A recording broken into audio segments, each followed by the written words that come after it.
So we need to prepare ourselves for strategy. Preparing yourself for content, you'll realize, will not give you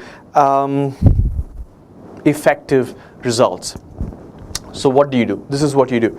Whatever your prep level is right now, if you have not taken a full-length test, go ahead and take a full-length diagnostic test right away. You will be able to, you can download the official tests, official mock tests from mba.com, and these are the best tests available right now because these are made by the test makers themselves. Take a full-length test, and this will give you a very good taste of what the GMAT is. It is also very important because it helps you understand where you stand and where your conceptual and strategic focus needs to be when you start your preparation. The next thing is, when you do find out after your diagnostic test, when you understand what your conceptual weaknesses are, maybe you have problems with probability or coordinate geometry, or grammar is your weak point, go ahead and learn them. It won't take you too much time. Again, remember that the conceptual understanding that you need, the conceptual learning that you need is quite limited on the GMAT. Very basic stuff. The grammar is stuff that kids in the 8th grade know and learn, right? The same with mathematics, probably up to 10th grade level. But if there are inconsistencies, go and get them sorted. Any of the good test prep books out there can give you these strategic perspectives. The next thing is practice. Well, make sure when you practice high quality material or high quality questions. What that means is that the questions must be like the actual GMAT, like the questions that you will see on the actual day of the test. There are many questions out there. There are many GMAT-like questions out there which are not really GMAT-like. They're probably spiraled out of other tests. And practicing these, will not, in most times, will not be effective on the GMAT. In many other times, it might actually cause your GMAT performance to reduce because you're not necessarily practicing the right kind of strategies. So only select questions that are high quality and high yield. The best resource are the official ones. You could purchase the test pack, the preparation pack from GMAT itself. Also, I would definitely recommend that you pick up a copy of the official guide, because it's the best source of GMAT-like questions. Also, when you practice, make sure your practice is GMAT-like, meaning that the GMAT does not let you do 10 questions in a stretch, take a break, and then come back to it. It also doesn't let you do questions without a time frame, right? So you need to make sure that you incorporate those aspects in your test, in your practice sessions. So make sure you strictly time yourself. Understand that you can get a few questions wrong, but you cannot sacrifice on your timing. You need to be able to complete a practice set within that time frame. And remember, we discussed a few time aspects. For instance, about 2+ minutes on average for a GMAT reading comprehension task for each question, and about 2 minutes for critical reasoning, and about a minute for sentence correction, and about 2 minutes each for every math question that you have. Of course, don't time yourself for individual questions, that's insane. Rather, create a practice set of about 20 questions at least. You can jumble it up, or you can have one concept alone being tested if you're trying to improve on a particular conceptual point. But have at least 20 questions in each practice set. Set a time that's realistic, GMAT-like, and make sure you adhere to that. That's very important, because untimed practice will not really give you much mileage when it comes to improvement in GMAT scores. Take periodic full-length practice tests. So you take a full-length test to begin with. Take a full-length test every other week or once in 2 weeks initially, right? When you're towards the end of your preparation, we would suggest taking about one practice test a week.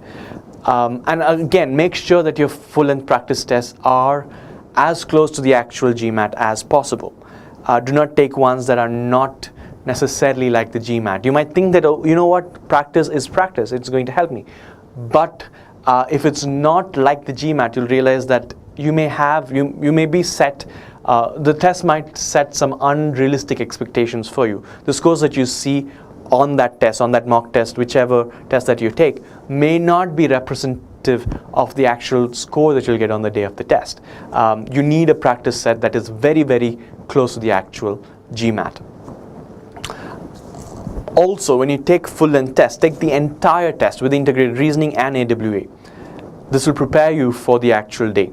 So the idea is that when you take the actual test, you feel right at home. You feel comfortable taking that, to a relative degree, that you're okay with the experience of sitting 4 hours, and you're already used to the kind of fatigue that you're likely to face, and you know how to handle it. You don't want to be experiencing these challenges, these stress levels and this exam fatigue on the day of the test for the first time. That's definitely gonna throttle down your actual GMAT score, irrespective of what your ability level is.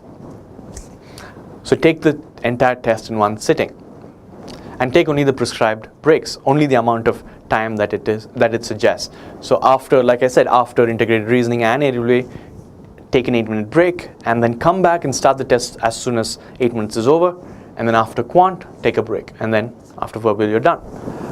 Spend as much time on review as on practice. So review doesn't just mean you go through the questions and see what the explanation for the right answer is. That really doesn't really help you too much. What that helps you with is, rather, it helps you understand how to answer that question precisely, which you will probably never see again in your life. You will never see it on the GMAT. But rather, what you want to understand what strategic mistakes you made, why you made those silly mistakes, why the wrong answer options were wrong, what made you think that the wrong answer option was right. Those are important review points. So think about those aspects. Think about what made the wrong answer options wrong, why you chose the answer that you chose, and also why the right answer option was right. All these are important points. And also, when you review, don't just review questions that you got wrong, rather review questions that you spent too much time on, right? If you're supposed to spend 2 minutes on a question and you ended up spending 3 minutes, find out why. Try to strategize it. Try to solve it again using some other strategy. So the next time you see a similar situation, you're equipped for it. And also, make sure you use a scratch board, a note board rather, when you are taking these tests. Make sure you put down your important aspects, like just as we saw today. Make sure you put down those important details in your noteboard. You'll realize that it's extremely invaluable. That you will realize that even, especially high scorers, guys who get really high scores, are ones who are very methodical, who put down, who paraphrase, who put down the right details on their notebook. They don't take anything for granted. Because if you do take things for granted, you will make mistakes. Those silly mistakes that on review you realize that you could have avoided. But then you didn't, because you did not follow steps. So make sure you follow steps. Make sure you use your notebook effectively, and make sure you mimic the same thing on the day of the test. Right? It doesn't make sense if you do that in your practice and not do that during the day of the test.